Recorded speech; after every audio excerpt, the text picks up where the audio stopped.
My father replaced me with his new family and lost everything when the truth came out. My earliest memories of home are basically my mother on the couch and me trying to help in ways that did not actually change anything. I would bring her water, straighten the blanket over her legs, and pretend I was some kind of tiny nurse while my father moved around the house like a man who just wanted everything to be quiet. Nobody sat me down and said, "Hey, your mother is really sick. This is serious." It was more like, "This is normal. This is just how our house works. Stop asking so many questions." So I grew up thinking everyone had a bottle of medicine on the coffee table and a parent who sighed every time someone needed something. Back then, I did not have the words for what was going on. I just knew that my mother's good days were rare and my father's patience was even rarer. On the good days, she would sit up at the kitchen table, drink half a cup of coffee, and ask me about school, and I would talk nonstop because I never knew when the next good day would come. On the bad days, which were most of them, she barely spoke, and my father would get this tight look on his face like he was trapped. He did everything technically right, you know? Bills paid, groceries in the fridge, house in a quiet neighborhood, but emotionally he was checked out. He called that keeping the peace. I called it pretending not to see what was right in front of him. I figured out pretty early that if something needed doing for my mother, I was going to be the one doing it. Getting her a glass of water, helping her to the bathroom, bringing her pills that I did not fully understand. I would stand on my toes to reach the cabinet, because my father was always just out of reach himself, always in the garage or outside or somewhere else that was not next to his sick wife. If she cried, I would panic and ask if I should call him, and she would shake her head and say she was fine, that I was enough. I loved hearing that I was enough and hated that it was true at the same time. By the time I was 10, I knew the layout of the hospital my mother went to better than the layout of any mall. I knew which nurses liked me and which ones pretended not to see me when I hovered near the doorway. My father hated those visits. He would stand by the bed like he was visiting a coworker, talk about practical things, and then leave early, saying something about needing to get up for work.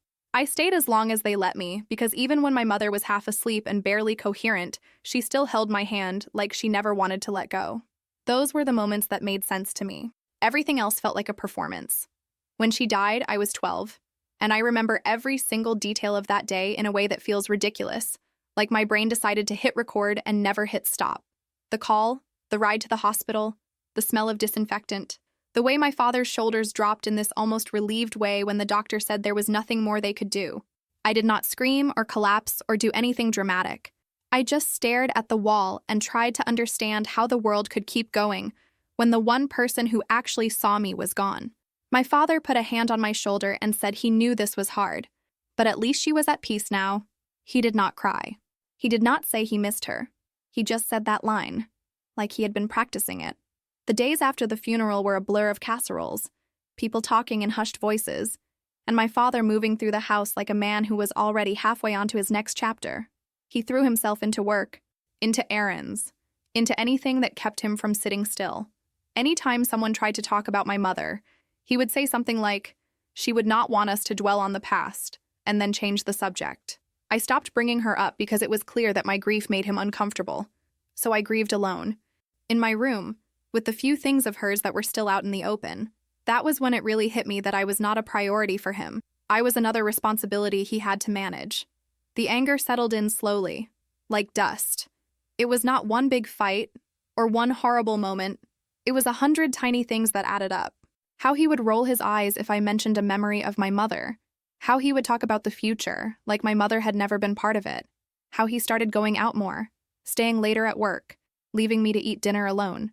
I wanted him to sit down and talk to me about how much we both missed her, but that conversation never came.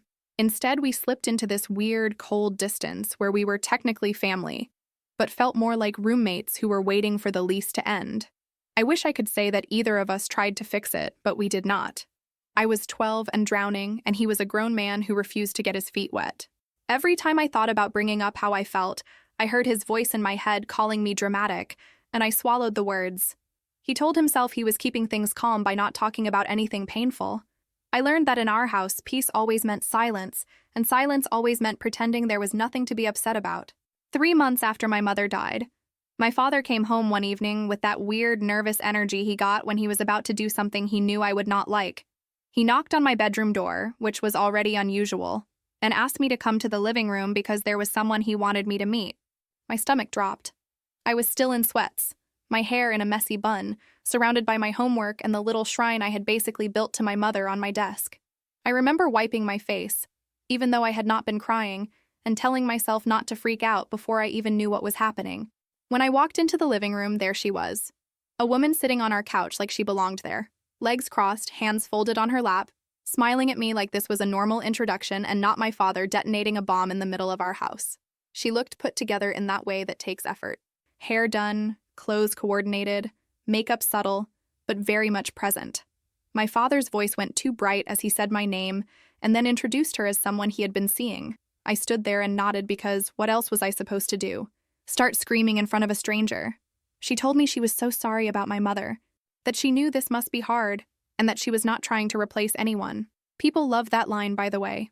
They say it like the fact that they know they are stepping into a dead woman's house somehow makes it better. I muttered something polite and kept my arms wrapped around myself. My father watched me closely, like he was waiting for me to act out so he could prove to her that I was the problem. When I did not, he relaxed, which honestly made me want to act out even more. The visits started happening more often after that. She came over for dinner, for weekends, for random afternoons.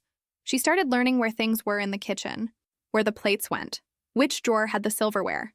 Little things shifted, small enough that I felt crazy for noticing them.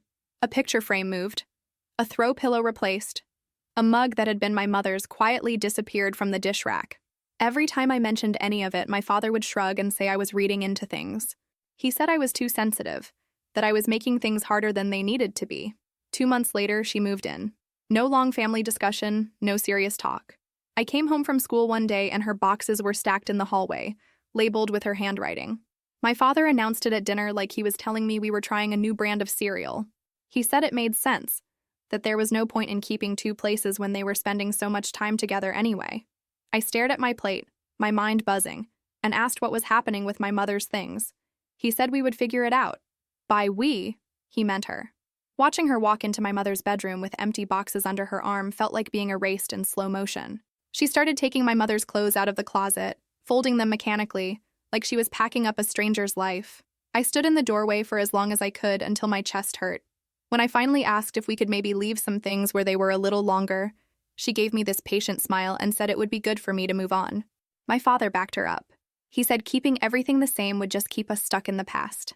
That night, after they went to bed, I went down to the basement and opened the boxes where they had shoved my mother's entire existence. I dug through them and pulled out whatever I could carry. A scarf that still smelled like her perfume, a worn sweater, a small picture frame with a photo of the 2 of us at a fair, her favorite book with notes in the margins. I stuffed them into my backpack like I was stealing from my own family. It felt wrong and right at the same time. I hid those things in my room, in the back of my closet, like contraband. When I tried to talk to my father about how much it hurt to see my mother's things boxed up, he shut me down so fast it made my head spin. He said I was being dramatic, that life had to go on, that other people moved on much faster after losses like ours. He talked about how his new partner had been a great support to him, how she made the house feel alive again. The way he said alive made me want to throw something. I told him it felt like she was replacing my mother. He told me I needed to be more mature, that adults had different needs, and I did not understand. From that point on, I was basically a guest in my own house. Every time I walked into a room, I was reminded that nothing belonged to my mother anymore, and by extension, barely anything belonged to me.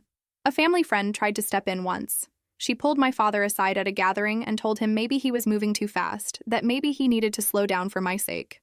He told her, with that same fake calm voice, that he would not let anyone tell him how to grieve, which was hilarious, honestly, because grief was the last thing he was interested in. She did not push after that, and it was one of the first times I realized most people are not going to fight for you if the person who should be fighting already checked out. Within a year of my mother's death, my father and his new partner announced that they were getting married. They did it casually, in the kitchen, over takeout. He said they had been talking and decided it was time to make things official. I remember the fork in my hand shaking. I asked if anyone had talked to my grandparents about it. He said yes, and that they had not been very supportive, but that this was his life and his decision. That was the moment I knew things were about to get even uglier. My father's sister called me not long after to check in, which was not something she did often before. She asked how I was really doing and if my father had mentioned the wedding. When I told her, she sighed and said she had tried to talk him out of it, that it was too soon, that he was not thinking clearly. A part of me wished she had pushed harder. Another part of me knew that he would not have listened to anyone. My paternal grandparents refused to attend the wedding. They had loved my mother in a way that made sense to me, and to them, my father's new relationship was a slap in the face to her memory. The wedding ended up being a small, awkward ceremony that felt more like a rehearsal than the real thing. A couple of coworkers, a neighbor, one cousin who apparently did not get the memo or did not care. I stood there in a dress my new stepmother picked out for me, watching my father smile like nothing about this was messed up. My grandparents did not show up. My aunt did not show up. There was no big family celebration, just a sad little gathering where everyone pretended this was normal. I did not cry. I felt numb in a way that scared me more than tears ever could. At school, I pulled back from everything. I stopped bringing friends over because I did not want to answer questions about the new woman in the house or why my grandparents were not in any of our recent photos. I skipped events that required parents because I could not stand the thought of standing next to my father and my stepmother while teachers called us a family. I was there physically, but I checked out mentally. It was easier to focus on homework and pretend that if I just did well enough, one day I would get out of that house and never look back. The years after the wedding blurred together, until one day there was news big enough to cut through the numbness. About a year after they got married, my stepmother announced she was pregnant. And not just pregnant, expecting twins. My father lit up in a way I had not seen in years. Maybe ever. He talked about baby names, nursery colors, schedules, all the things he had never talked about with my mother in front of me. It was like watching him get a second shot at the family he really wanted, and I was very clearly not part of that picture. As her belly grew, so did her control over the house. She started making small updates to my room without asking. First, it was new curtains that did not match anything I owned. Then, a different comforter. Then she started moving my furniture around, talking about how my room could be more efficient, how I should make space. When I came home one day and found one of my mother's old items that I had kept on my dresser missing, I lost it. I went straight to her and demanded to know where it was. She shrugged and said it was old and dusty, that she had put it in a box in the basement with other things that did not fit the new vibe of the house. That word, vibe, made my skin crawl. I told my father what happened, and instead of backing me up, he told me I needed to be more flexible. He said his wife was pregnant and stressed, that she was allowed to nest, that I should stop looking for reasons to be upset. He made it sound like I was inconveniencing a guest instead of being his actual kid in my own home. I started spending more time in my room with the door closed, headphones in, pretending I could not hear their conversations. The more her pregnancy advanced, the more chaotic the house became. My stepmother's moods were unpredictable. One minute she was overly sweet, asking me politely to grab something from the kitchen. The next minute she was snapping at me for breathing too loudly. My father's solution was always the same: stay late at work. He left early, came home late, and ignored the tension simmering under his roof. If I tried to tell him about the way she talked to me when he was not around, he would say I was exaggerating. That word stuck to my skin like glue. Eventually, things got bad enough that I did something I had never done before. I asked for help outside the family. At school, there was a counselor who always seemed actually present when she talked to students, not just going through the motions. One afternoon, after a particularly nasty morning where my stepmother had accused me of purposely slamming cabinets to stress her out, I went to the counselor's office and asked if she had a minute.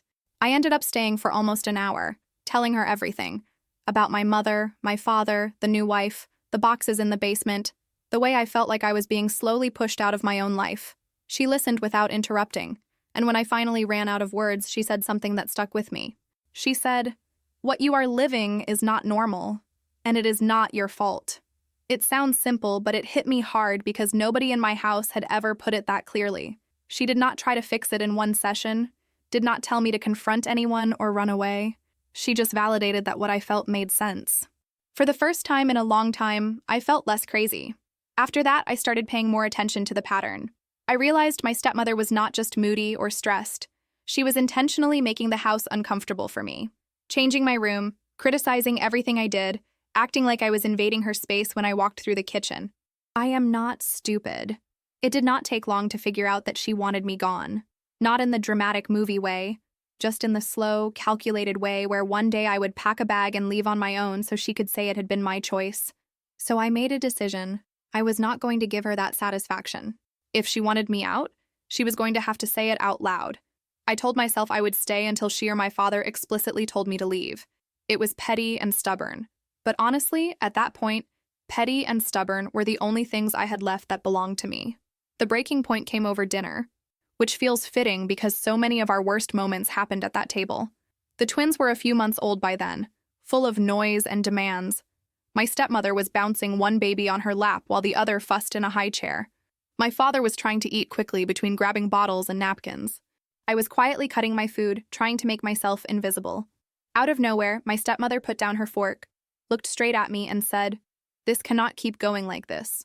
My fork froze halfway to my mouth. She went on, explaining that the house felt tense whenever I was around, that the babies were picking up on the stress, that she could not relax in her own home, because she never knew what mood I would be in. She said my energy was toxic. Yes, she actually used that word. Then she said she thought it would be best if I went to live with my grandparents for a while. She made it sound like a generous offer instead of what it really was. An eviction notice with a fake smile. I turned to my father, waiting for him to shut it down, to say absolutely not.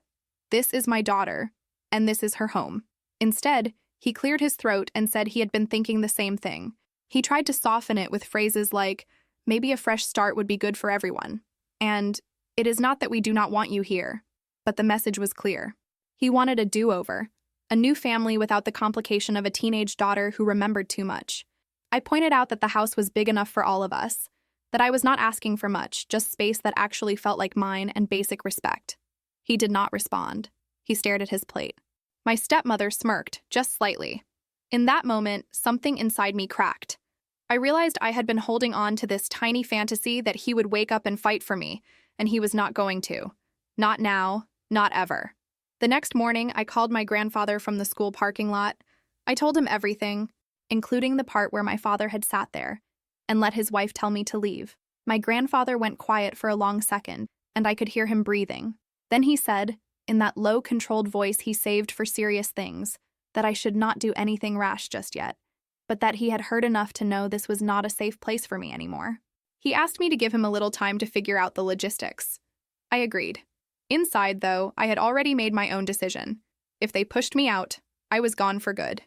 No turning back, no, maybe someday we will fix this. A week later, my stepmother knocked on my bedroom door like we were roommates and told me she had talked to my grandparents. She said they were happy to have me, and that we should start packing my things.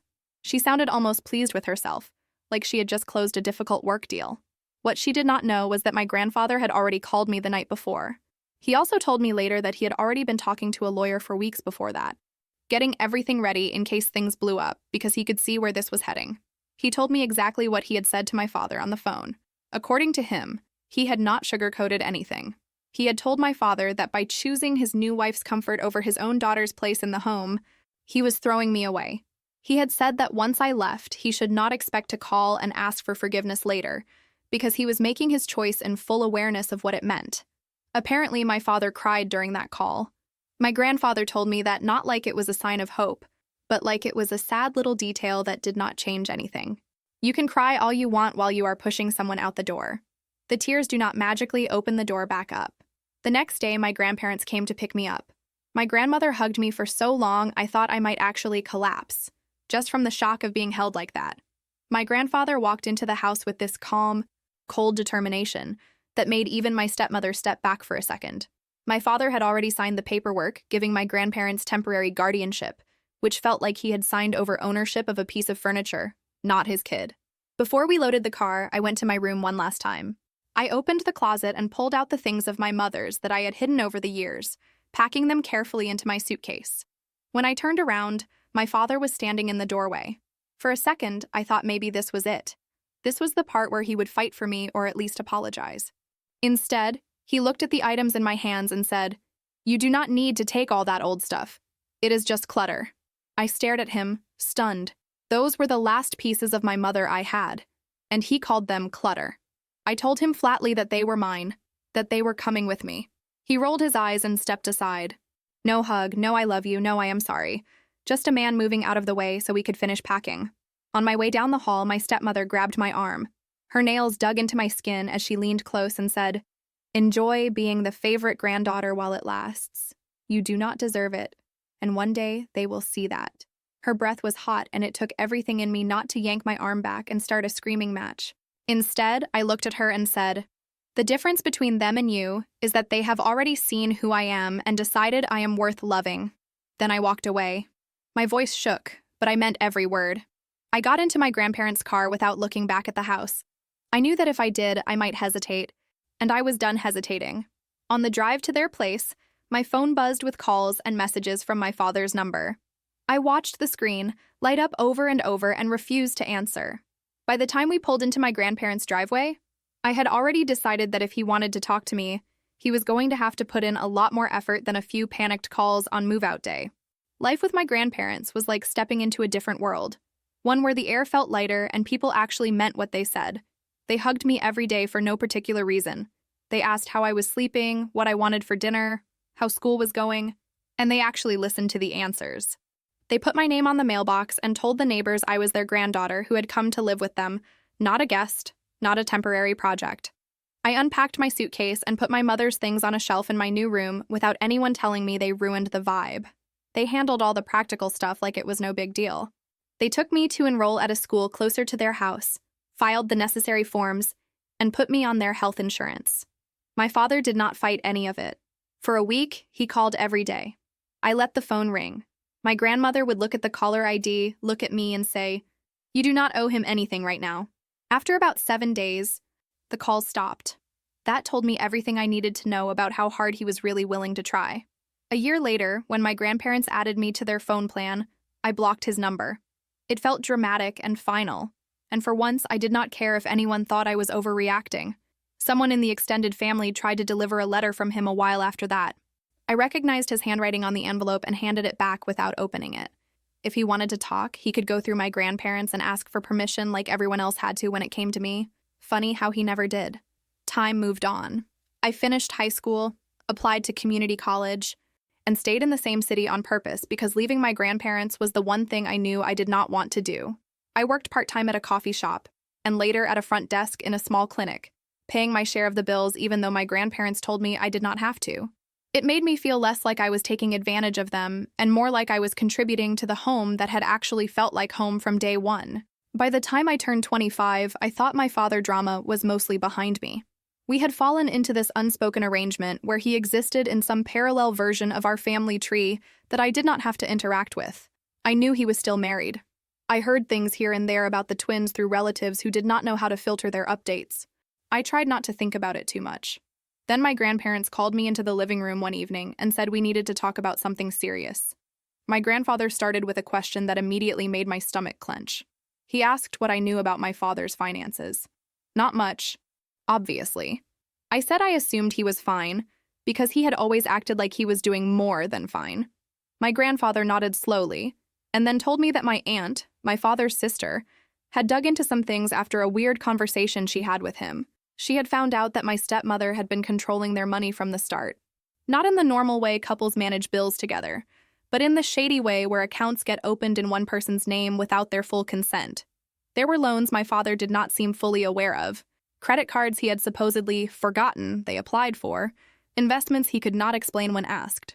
My aunt connected enough dots to realize that my stepmother had been maneuvering herself into the position of financial gatekeeper from day one.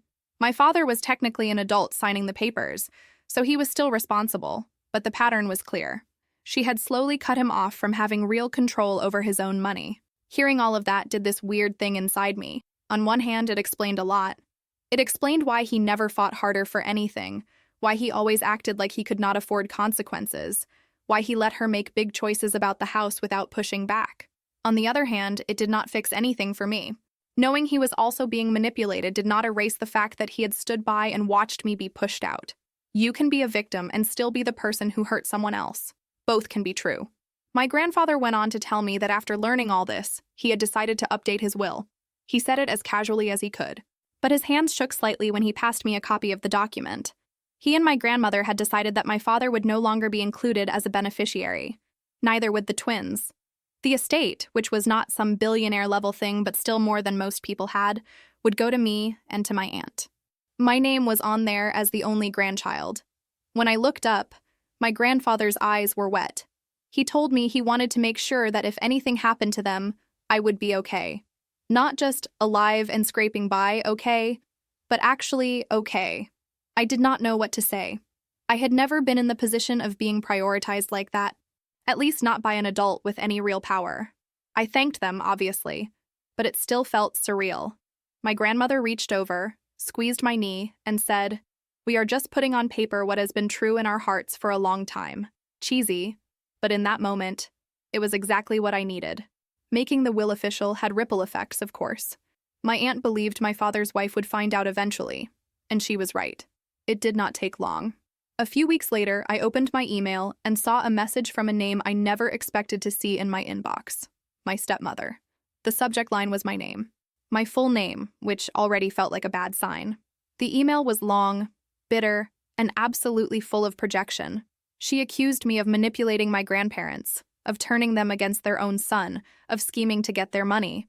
She said I had always been a selfish child, that I had poisoned their minds with stories about her, that I had no gratitude for everything she and my father had done for me.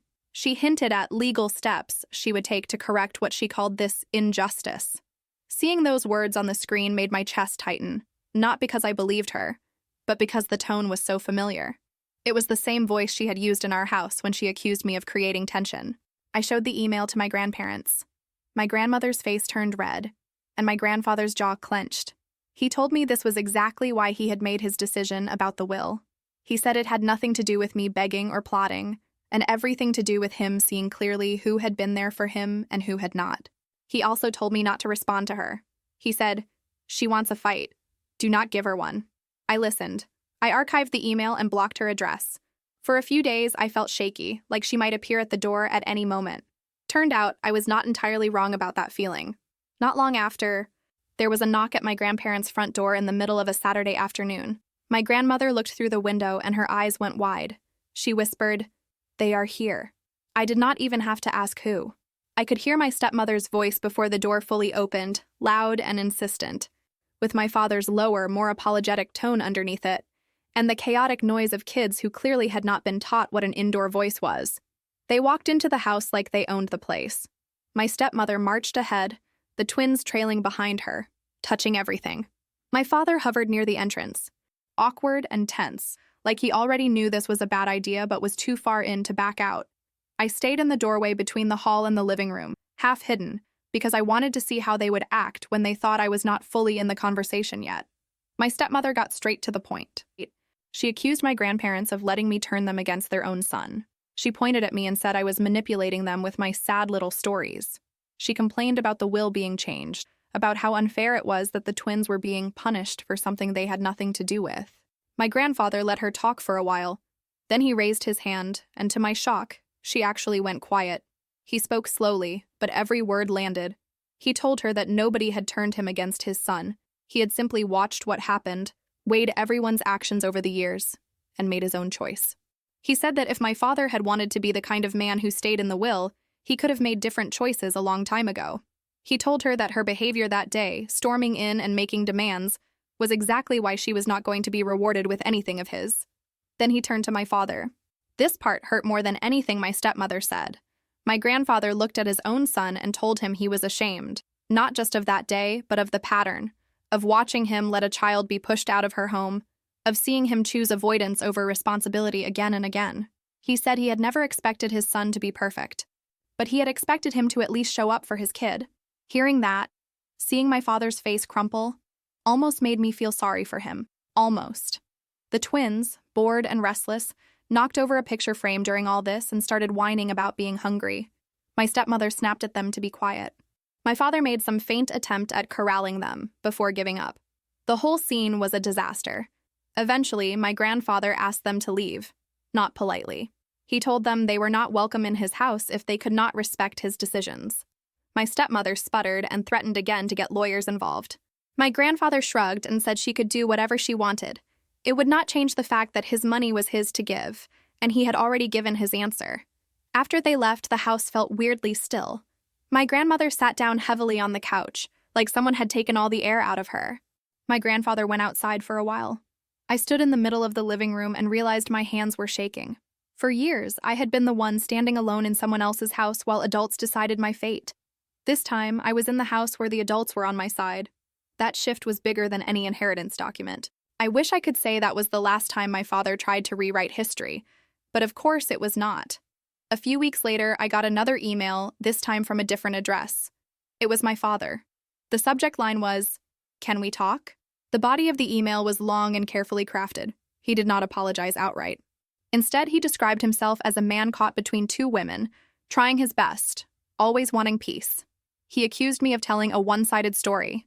He said I had turned his parents against him by refusing to move on. There was even a part where he dragged my mother into it, which was honestly what pushed me from hurt into anger again. He wrote that my mother would be disappointed in me for holding grudges and tearing the family apart. Reading those words, I felt like I was 12 again, being told I was too dramatic for crying over my mother's clothes disappearing. I read the email twice, just to make sure I was not imagining the manipulation. I showed it to my grandparents, and my grandfather shook his head with that same tired sadness I had seen in his eyes after the confrontation. That was the moment I decided I was done letting him define the narrative. I sat down at my laptop and drafted a reply. I kept it short on purpose, because the temptation to go point by point and relitigate every moment of my childhood was strong, and I knew that would just pull me back into his orbit. I told him that I remembered very clearly who was there for me and who was not. I said I did not accept his version of events, that I did not owe him reconciliation, and that I was not interested in being in contact anymore. I told him not to email me again. No insults, no dramatic sign-off, just firm boundaries. After I hit send, I blocked his new email address too. My grandparents did not celebrate or act like I had done something brave. They just nodded and asked if I wanted to watch a show with them. That normalcy was exactly what I needed. For the first time, I felt like I had closed a door on purpose instead of having it slammed in my face. Of course, he did not give up right away. He tried going around me instead. He showed up at my grandparents' house a few days later, alone this time. I was not there when it happened, but my grandfather told me about it afterward. My father asked if they would reconsider the will, said he was going through a lot, mentioned that the twins were getting older and had expenses. My grandfather listened, then repeated what he had already said. His money was not a reward for good behavior, but he also was not going to give it to someone who had walked away from their responsibilities. My father left with nothing. Financially, anyway. Emotionally, I have no idea what he left with. Maybe some regret. Maybe just frustration that the tactic of guilt-tripping had stopped working on his parents the way it had stopped working on me. Life moved forward again, like it always does. I focused on work, on finishing my degree, on figuring out what I wanted beyond just not being like my father. I moved into a small apartment not far from my grandparents' house, the kind of place where you can hear your neighbors coughing through the wall, but the rent does not require selling a kidney. I decorated it slowly, mostly with thrift store finds and the handful of things of my mother's that I still had. Every time I hung something on the wall, I asked myself if I was doing it because I liked it, or because I thought it was what a normal home should look like. I was trying to build something that felt like mine, not just a reaction to everything I had lived through. Then came the call about the accident. My grandmother answered the phone, and I could tell from her face that it was something big. She handed me the receiver and mouthed my father's name. My first instinct was to say, "Wrong number," and hang up. Instead, I listened. A neighbor of my father's was on the line. She explained that there had been some kind of incident in their garage. My father had been working with tools while his wife backed the car out. She had not checked behind her properly. He ended up with his leg pinned between the car and a workbench. Multiple fractures, emergency surgery, long recovery. I did not rush to the hospital. I did not go at all. My grandparents did. They told me later that seeing him in a hospital bed brought back too many memories of my mother for them. He was groggy, in pain, and apparently more honest than usual. He admitted that he no longer trusted his wife, that the accident had felt like a physical manifestation of the fact that he had been standing in the wrong place for years. He said he was scared of what would happen to him if he kept pretending everything was fine. When my grandparents came home and told me all that, I felt weirdly numb. I did not want him hurt. I am not a monster. But I also did not feel some sudden rush of compassion that erased everything. It just felt like a consequence finally catching up with him. Not in the dramatic karma way people love to post about on feel-good pages, but in the simple, predictable way relationships fall apart when they are built on denial and avoidance. The accident left him with serious mobility issues and a pile of medical bills. His wife, who had spent years positioning herself as the one in control, suddenly seemed less committed now that, in sickness and in health, was being tested for real. From what my aunt told us, the tension in their house went from high to unbearable. Arguments, blame, long stretches of silence. My father, who had always avoided confrontation, suddenly had nowhere to hide. He could not escape to work or take long walks. He was stuck in a house with a woman who had helped isolate him and now resented the weight of caring for him. Eventually, he filed for divorce. Not from a position of strength, but from sheer exhaustion. He did not fight for a lot in the settlement. He kept the house because it had been his before the marriage, but she walked away with a lot more money and assets than someone looking in from the outside would think was fair, especially given how much of the debt trail led back to her. He told my grandparents he just wanted it over, that he did not have the energy for a drawn-out battle. That was the story of his life in one sentence. He did not have the energy to fight, even when it mattered most. He ended up with shared custody of the twins, which meant he still had to deal with his ex more than he wanted to. He was in pain, both physically and financially, and he had finally been forced to see who his wife really was. Part of me thought, okay, this is where he realizes what he did to me, where he calls and says, I get it now. That call never came. He talked to my grandparents about how trapped he had felt, how embarrassed he was. He never once said, I am sorry for how I treated her, meaning me. The last update I got about him came through my aunt. She called one evening and said she thought I should know that he had tried one more time to get my grandparents to change their will. He showed up at their house again, limping without his ex, looking older and smaller than she had ever seen him. He talked about his medical bills, about the twins, about how hard things had been since the divorce. My grandfather listened and then told him, very gently this time, that some consequences did not disappear just because life had gotten harder. My aunt asked me if I wanted to see him. She said he looked like a man who might finally understand what he had lost. I thought about it. I imagined walking into a room with him, having him look up and say my name in that sad, broken voice he had used when he talked to my grandparents. I imagined him apologizing. I also imagined him slipping back into old habits the second he felt a little more comfortable, twisting words, making himself the victim. In the end, I told her no. I did not want my closure to depend on a conversation he might or might not be capable of having. I need to pause the timeline for a second here, because it was not just drama with my father happening on a loop all those years. There was also the life I was building underneath all of that, and it matters. In between all those updates about my father and his choices, there was the part of my life that actually felt like it was mine, and I do not want to skip over that, because it matters. I am not just the sum of what they did to me. After I moved in with my grandparents and the dust settled a little, I had to figure out how to be a regular teenager in a house that was finally safe, but still full of history. It was weird, honestly. I was used to constantly checking other people's moods, tiptoeing around conflict, watching every word. My grandparents were not saints, but they were stable in a way I had never experienced. If they were annoyed, they said so, and moved on. Nobody held grudges for weeks. Nobody used silent treatment as a weapon. The first holiday season with them was the one that really threw me. My grandmother baked enough food to feed 3 extra families, decorated the house with lights that made the whole street look warm, and insisted I invite at least 2 friends over at some point so she could meet the kids who put up with me all day. I laughed it off, but when my friends came and saw the spread, their eyes got huge. One of them joked that she was going to move in too. I joked back, but inside, I felt this mix of gratitude and panic, like if I enjoyed it too much, it would disappear. My grandmother noticed me hovering near the kitchen doorway, not quite joining in, and she pulled me into a hug right there in front of everyone. She said, "You are allowed to belong here." I pretended to roll my eyes because being sentimental in front of friends is illegal at that age, but I replayed that line in my head for weeks. School got a little easier once my brain was not permanently stuck in fight or flight. I still had anxiety, obviously. You do not just flip a switch and become a carefree person after all that. But I could focus a little better. I started actually hearing what teachers were saying instead of spending entire classes planning escape routes in my head. I joined a couple of low-pressure clubs, nothing wild, just things that gave me an excuse to stay after school and feel like a normal kid.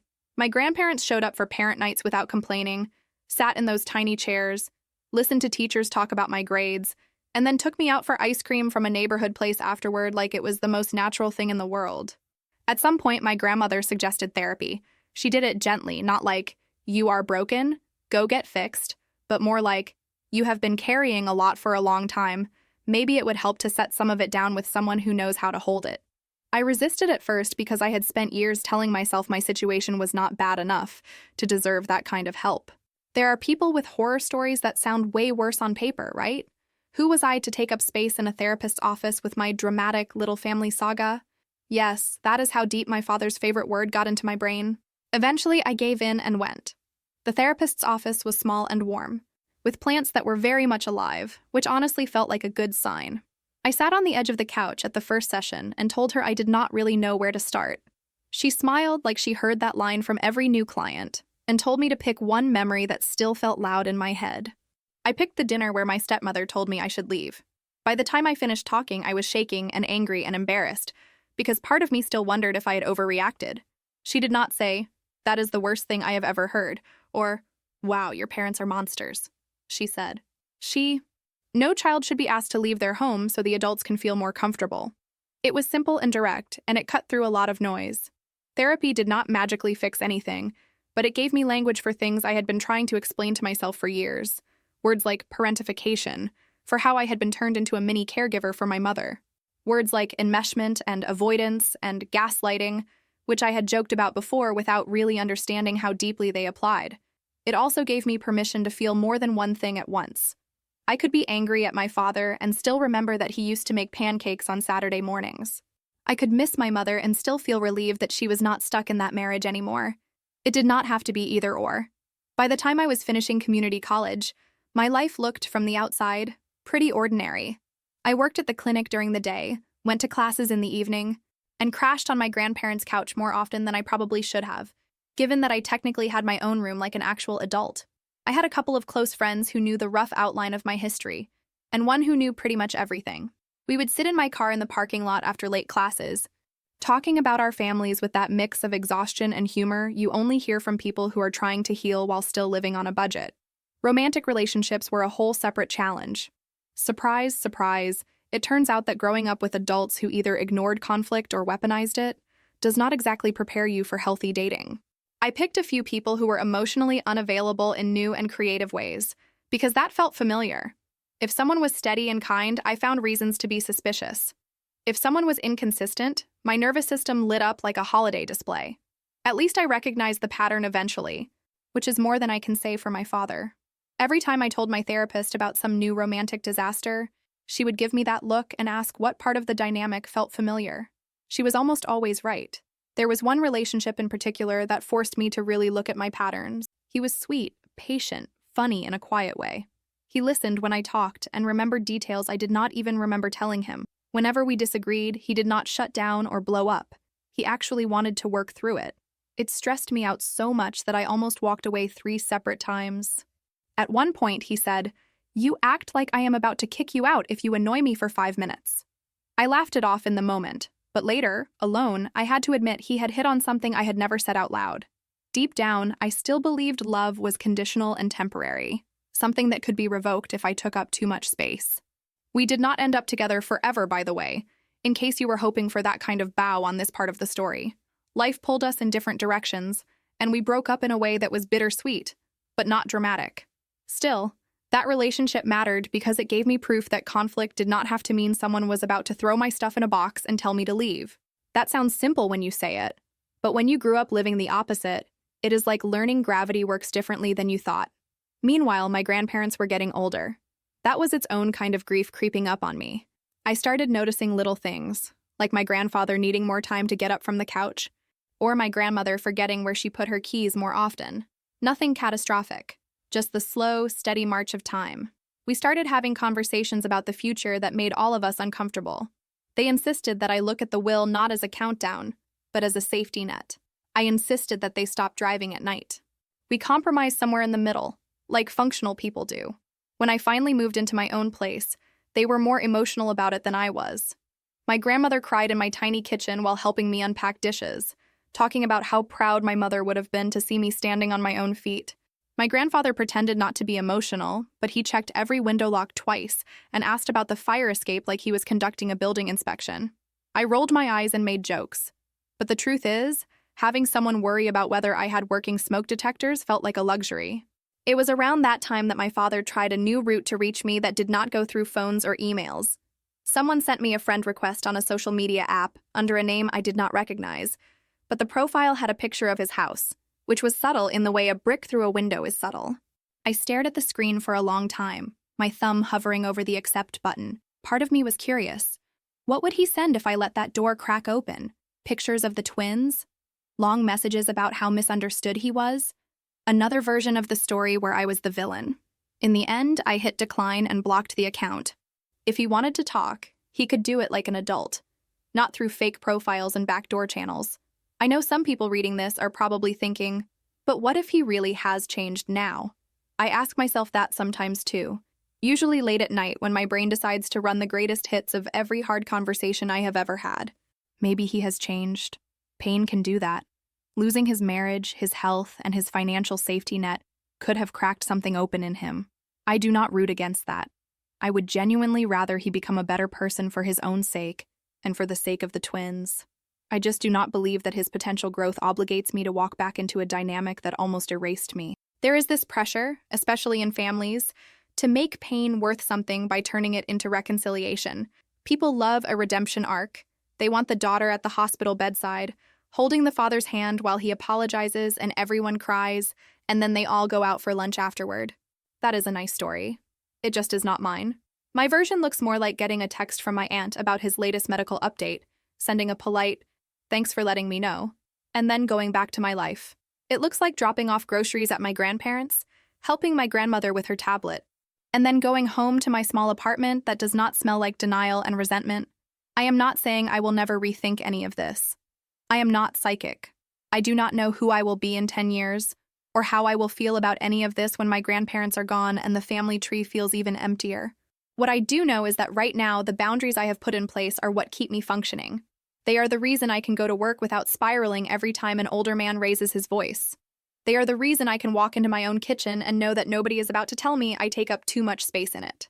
So here I am, telling you all of this like a long, messy voice note that got away from me. My name is Taryn, in case you were wondering, and I am not the tragic girl who got thrown out and never recovered. I am also not some saint who forgave everyone and moved on with a glowing heart. I am somewhere in between. I have a job that pays the bills, a tiny apartment that I am slowly filling with things that actually feel like mine, and grandparents who show up for me in ways I did not know adults could show up for a kid. I still have days where I walk past a hardware aisle and think of my father in the garage, pretending everything was fine. I still have nights where I wake up from a dream about my mother and feel 16 kinds of angry that she is not here to see who I turned out to be. Sometimes I wonder what the twins know about me, what story they have been told. Am I the selfish daughter who abandoned her father? Or the ghost of a sister they barely remember meeting? I do not know. The difference now is that I do not feel responsible for fixing whatever story they were fed. People love to say that time heals all wounds. I do not buy that. Time gives you space to decide what to do with the wound. You can keep picking at it. You can cover it up and pretend it is not there. Or you can clean it out and let it scar. My father picked the cover-up route until it swallowed him. My stepmother used the wound as a weapon. I am trying to let mine scar in a way that still lets me move. If you are waiting for some big moral here, I do not really have one. I am not going to tell you to forgive everyone or to cut everyone off. I am just going to say this. You are allowed to decide who gets to be in your life, even if they share your blood. You are allowed to walk away from people who call your pain drama and your boundaries attitude. You are allowed to choose the grandparents who came for you over the father who signed the papers to let you go. There are still moments that catch me off guard. Little ambushes from the past that show up in regular days. Like when I am standing in the hallway at work and hear a father raise his voice at his kid in the waiting room, and my whole body tenses before my brain has time to remind me that I am not the one he is talking to. Or when I see a family at a restaurant, parents talking over their kids like they are background noise, and I feel this weird mix of judgment and sadness, because I know exactly how it feels to be the piece of the picture nobody really wants to acknowledge. I am not proud of every thought I have. Sometimes I am petty. Sometimes I compare, even though comparing pain is a useless sport. Sometimes I catch myself rehearsing arguments in my head that will never actually happen, coming up with the perfect lines too late on purpose, because it is safer than having to say them to someone's face. I am working on not letting those moments define whole days. Some mornings I wake up and feel almost light, like my life is finally more mine than theirs. I make coffee in my chipped mug, feed the neighbor's cat when she travels, respond to group chats about boring adult things like rent and grocery prices, and for a while, my family is just something I once had, not something I am still climbing out of. Other mornings, I open my eyes and feel 12 again, standing in the hallway watching someone pack my mother's things into boxes. On those days, I let the younger version of me be as dramatic as she needs to be in my head. I let her cry and swear and slam imaginary doors, and then I remind her that she got out, that she is not stuck there anymore, that the people who tried to shrink her world do not get the final say. If there is anything close to a lesson in all of this, it is probably that love is not supposed to feel like walking on eggshells in your own house. It is not supposed to sound like you are too sensitive every time you say you are hurt. It is not supposed to ask you to disappear so someone else can be more comfortable. I spent so many years thinking I was the problem that if I could just be quieter, easier, less emotional, everything would settle down. Now I know that settled and silent are not the same thing, and peace that depends on one person swallowing everything is not peace at all. It is just fear with better lighting. I used to think family was something you were stuck with. Now I think it is something you build, piece by piece, with the people who actually show up. And sometimes, the most loving thing you can do for yourself is close a door and leave it closed. Even if the person on the other side finally realizes they never should have let you walk through it in the first place. I am still figuring it out, one uneven, imperfect day at a time.